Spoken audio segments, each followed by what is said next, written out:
Kiss mommy. Kiss me. Kiss me. Ambil gambar tak?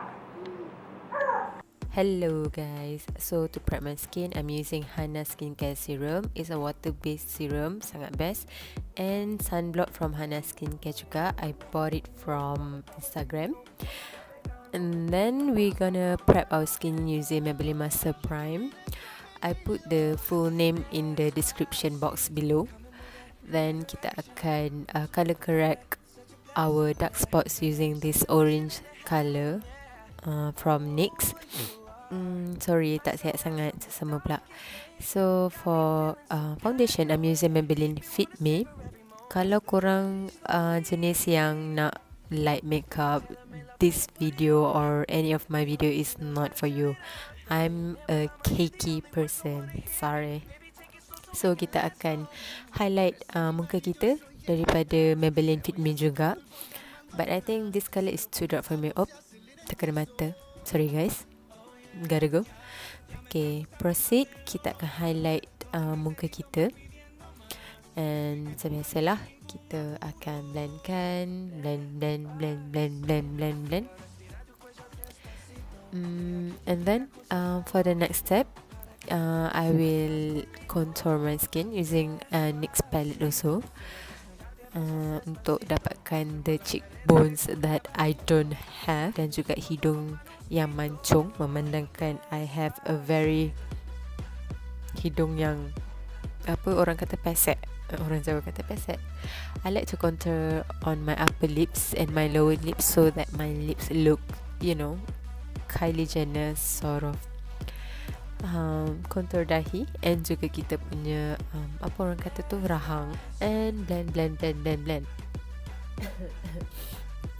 Sesamalah. Okay, don't forget to lock your base because you spend dollars for your skin, so don't forget to lock it and apply some apa kita panggil ni, loose powder dekat tempat yang kita highlight tadi, so that it looks smooth. And then we set our face with this Maybelline compact powder. The rest of our face, anak tudung tu tak apa, nanti kita tukar, kena bedak sikit je. Then tiba-tiba dah ada kening pula. Okay, for the eyes kita pakai concealer for the base and ratakan. But don't set with anything. Straight away go to the palette. I'm using Morphe palette. This color is called Cream. We put it in the first third inner corner of our eyes. I nak buat like ombre color from light to dark. And then we moving on to this color is called Click, if I'm not mistaken. Yeah, Click. Kita akan letakkan in the middle part of our eyes, and then we're going to take next color untuk hujung, which is called Cafe.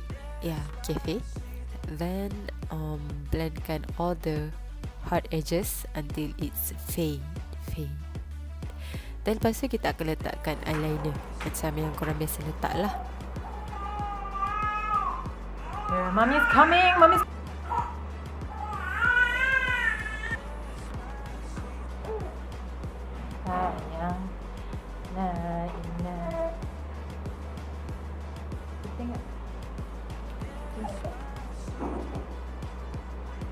So finally bunga dah tidur, eyeliner is done. Jangan lupa untuk pakai eyeshadow dekat bawah mata, the same color.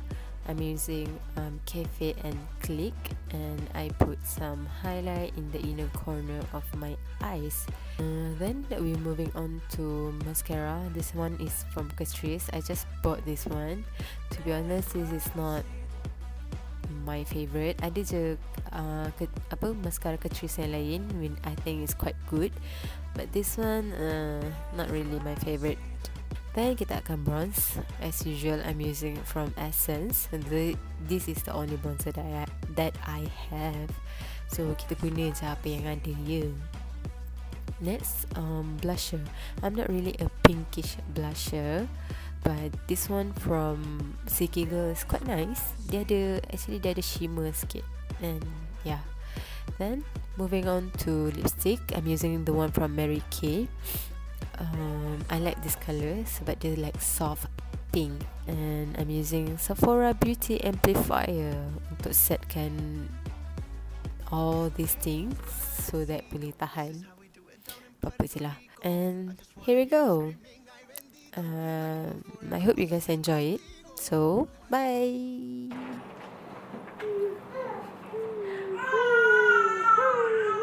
See that? Siapa tu? Siapa tu? Hai. Dia akan kalau buka baju dia. Mami nak pakai tudung. Nanti kita ambil gambar.